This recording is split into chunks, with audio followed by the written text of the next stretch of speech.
So, consider this fictitious example that's inspired by real life.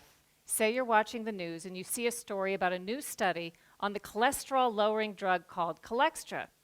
The study says Cholextra is so effective that doctors should consider prescribing it to adults and even children who don't yet have high cholesterol. Is it too good to be true? You're smart, you decide to do some of your own research.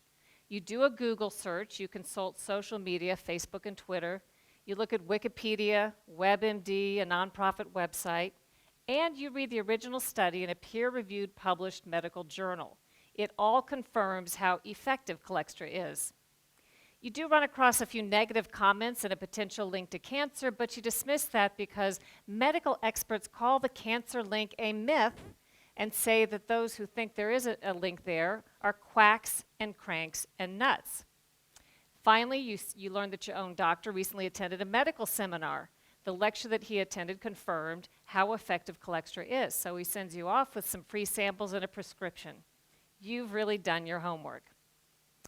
But what if all isn't as it seems? What if the reality you found was false? A carefully constructed narrative by unseen special interests designed to manipulate your opinion. A Truman Show-esque alternate reality all around you. Complacency in the news media combined with incredibly powerful propaganda and publicity forces mean we sometimes get little of the truth. Special interests have unlimited time and money to figure out new ways to spin us while cloaking their role. Surreptitious astroturf methods are now more important to these interests than traditional lobbying of Congress. There's an entire industry built around it in Washington. What is astroturf?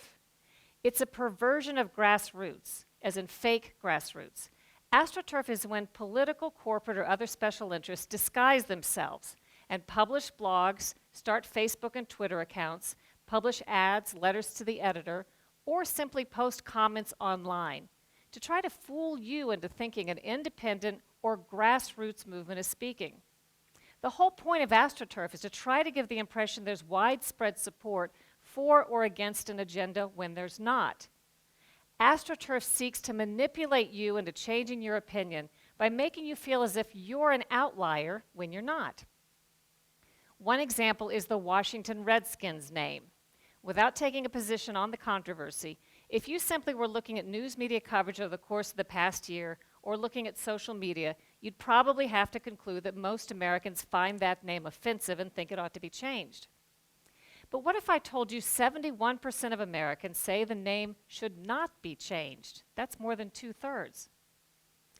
AstroTurfers seek to controversialize those who disagree with them. They attack news organizations that publish stories they don't like, whistleblowers who tell the truth, politicians who dare to ask the tough questions, and journalists who have the audacity to report on all of it. Sometimes AstroTurfers simply shove intentionally so much confusing and conflicting information into the mix that you're left to throw up your hands and disregard all of it, including the truth.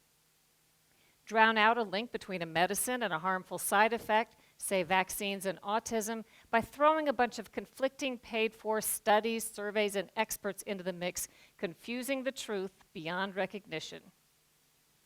And then there's Wikipedia. AstroTurf's dream come true. Billed as the free encyclopedia that anyone can edit, the reality can't be more different. Anonymous Wikipedia editors control and co-opt pages on behalf of special interests.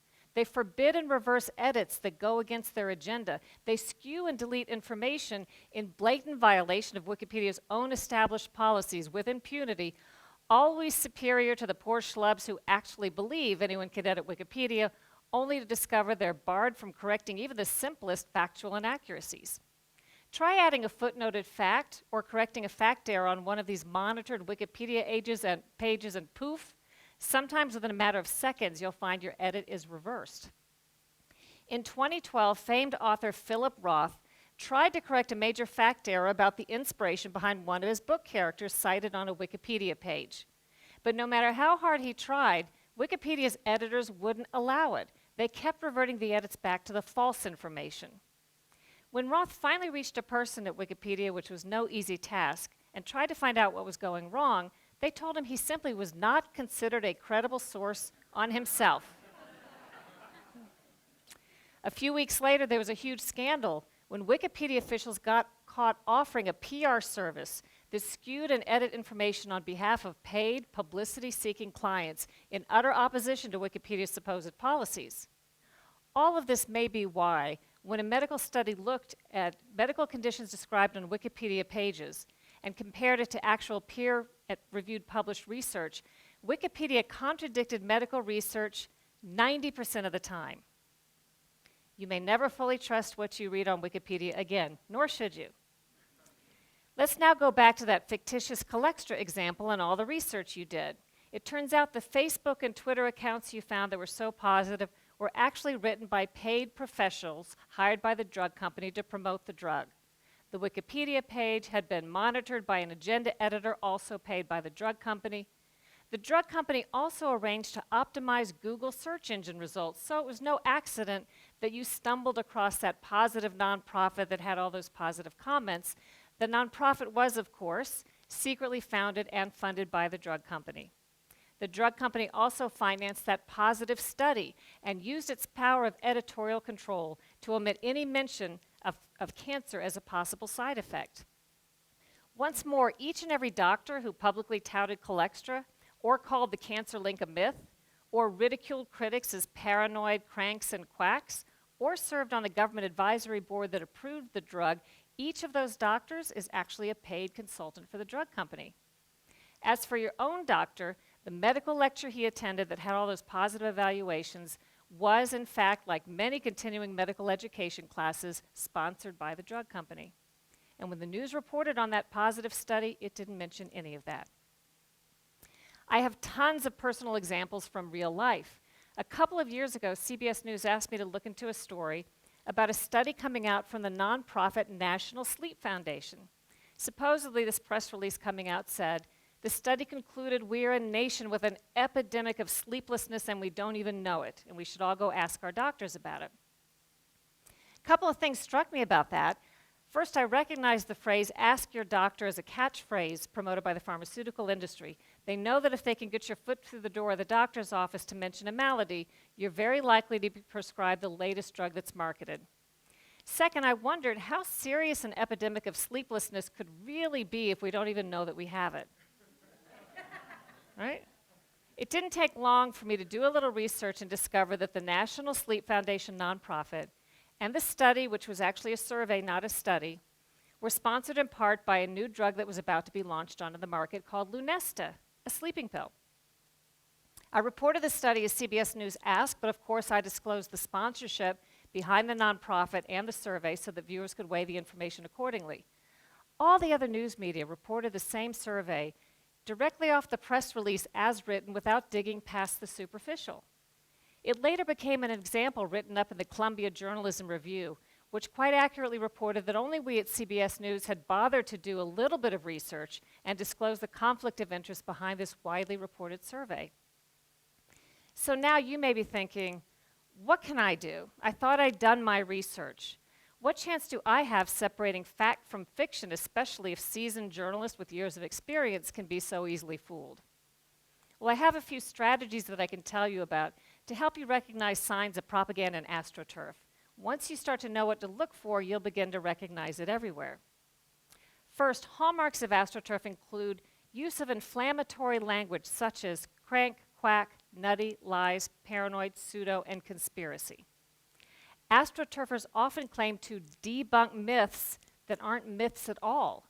Use of the charged language tests well. People hear something's a myth, maybe they find it on Snopes, and they instantly declare themselves too smart to fall for it. But what if the whole notion of the myth is itself a myth, and you and Snopes fell for that? Beware when interests attack an issue by controversializing or attacking the people, personalities, and organizations surrounding it rather than addressing the facts. That could be AstroTurf.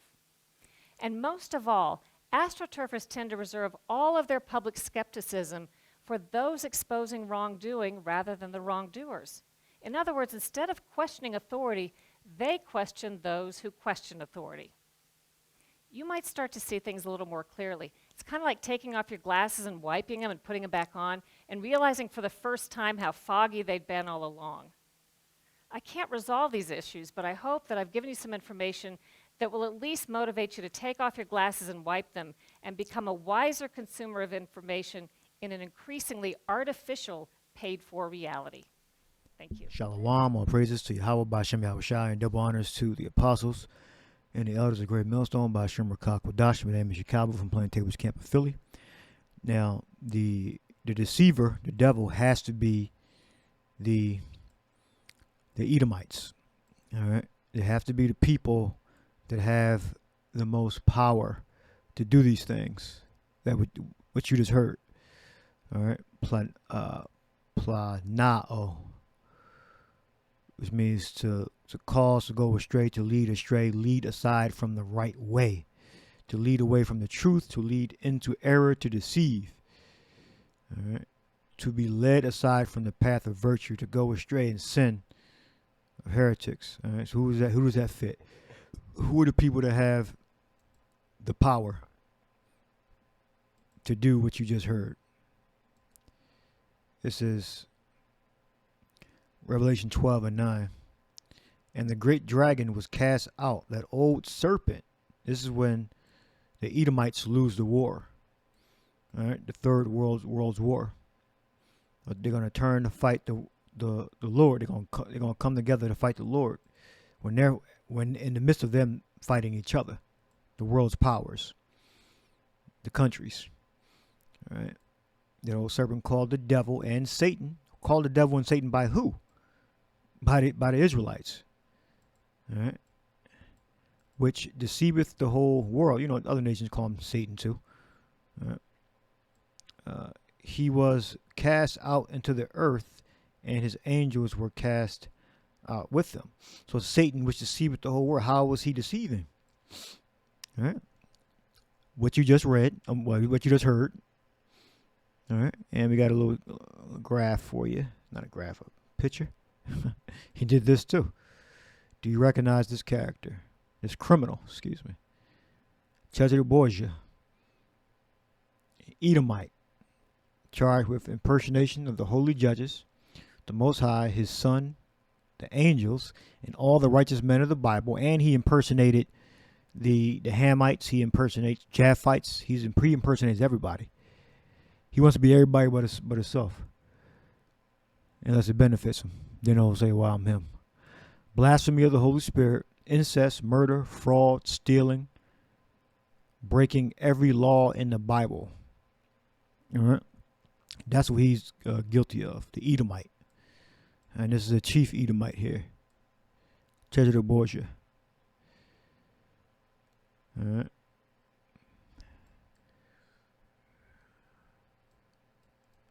Over there. So he's a great deceiver.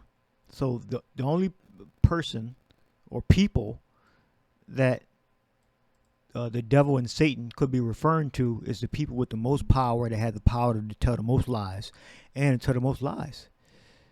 All right. That's Esau. Edom. Esau being the man, the progenitor, and Edom being the nation. All right. We got 4105. All right, we went into that. All right. We got Revelation 18.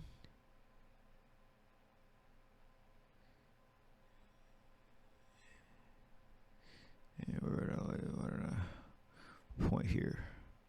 It says Revelation 18 and 23, and the light of the candle shall shine no more at all in thee, and the voice of the bridegroom and the bride shall be heard no more at all in thee, for by thy merchants were the great men of the earth. For by thy merchants were the great men of the earth, for by thy sorceries were all nations deceived. All right, sorceries. We got G5331. Got pharmakia, right? Yeah, pharmakia. All right, so use and administration of drugs. The use or the administration of drugs. Yeah, they do use drugs too to contact spirits That's one way you contact spirits. You use drugs. All right. Or the administration of drugs. Manage and responsible for the running of a business organization. So Esau's all about that, all about the drug companies. All right. And notably, the little hats, the guys that are impersonating the biblical Israelites, the people that are impersonating us, sorcery, magical arts, and the deceptions and seductions of idolatry. All right, pharmacies, that's right there. All right. It's literally and figuratively, not or. Well, it depends on the context, but I'm referring to both. All right. So Esau, Edom, he's the great deceiver. He's the one that deceived the nations and that continues to deceive them through his sorceries, which is his drugs and his information. All right, those are just two things: his drugs, pharmaceutical programs, his drugs, and his information. All right, like you heard that lady mention. All right, and my last one here is Matthew 24 and 24. For there shall arise false anointeds and false prophets, and shall shew great signs and wonders, insomuch that if it were possible, they shall deceive the very elect. All right, so you do have false prophets out there. No, and on a one level, a lot of them have, they get a lot of views, they get a lot of followers. They present themselves in certain ways so people are more attracted to them. Simple-minded people, anyway. All right.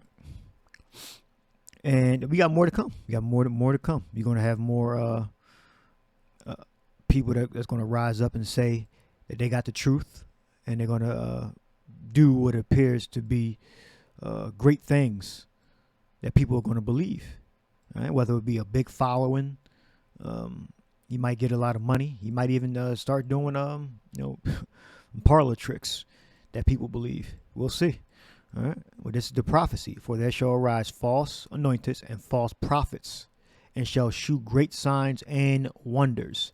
All right. So these false teachers are going to have some ability to convince people. All right. It might even be on the left-hand side. All right. So you prepare for that. All right. Like in Egypt, the snake. The Pharaoh put a snake down, and I believe he put a staff down. But Moses and Aaron's snake ate their snake. So they both show like high levels power, but the Moses and Aaron's snake ate the snake of the Pharaoh. All right, and so much that if it were possible, they shall deceive the very elect. So that's powerful. That's a powerful technique. All right, and they're building it up. It could be with the Project Bluebeam. All right, or Satan could manifest himself on some type of level to deceive. But the elect already know. All right, you could have a dude to come down and look like a black dude with an afro, and they might have people start following him. All right, so we'll see. All right, it's a great signs and wonders. So we gotta wait and see what's going to happen. All right, we know Esau, he's Satan. All right, and he has a lot of power, but Yahweh's power is greater. All right, I'll end it here. Is Isaiah 54:17 says, "No weapon that is formed against thee shall prosper." So Esau, he could project the image of something that looked like the Lord, or like a olive skin color, as people like to say, olive skin color man, that fit the description of the scriptures, and that could deceive people, because people are simple as hell. All right, the elect are going to receive power, all right, before the Lord returns, all right, and when the Lord returns, he's going to come with fire. Like a whirlwind. He's going to come with the ships. All right. So it is impossible for the elect to be deceived by projections, You know, or they might even set a man up, like Jermaine Grant, I believe Tazadakia, it was his Hebrew name, and the comforter. He was set up. All right, they could raise somebody up that's 100 times greater than him. Well, he wasn't that great, but a lot of people followed him though. You know, so that's a weapon. That's my point. All right, and the prophecy is that these deceptions are going to be so great that if it were possible, they shall deceive the very elect. But it's not going to be possible. It's impossible to deceive the elect, because the elect know by the books. The elect are going to be charged in full of the Holy Spirit to discern between what's real and what's in the matrix. All right. So I might name this guide to navigating the matrix, part 1. Let's see. I'll leave that there. I'm gonna put that picture back up. Satan, the great deceiver. All right, we are not fooled. All right. So hope you're edified. Shalom to the next lesson.